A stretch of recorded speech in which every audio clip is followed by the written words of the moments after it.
এক শহরে মানুষ মূর্তি পূজা করত। কিন্তু ইব্রাহিম আলাইহিস সালাম সত্যের পথে দাঁড়ালেন।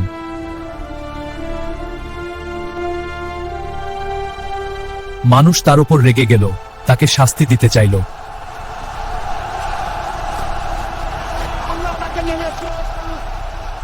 তারা একটি বিশাল আগুন তৈরি করল।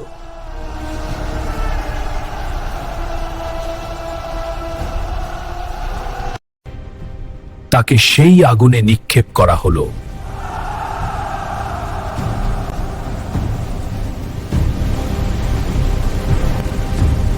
কিন্তু আল্লাহর হুকুমে আগুন ঠান্ডা হয়ে গেল।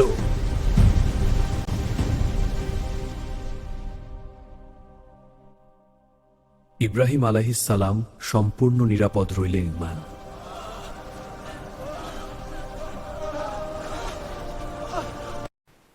যে আল্লাহর উপর ভরসা করে তাকে কেউ হারাতে পারে না।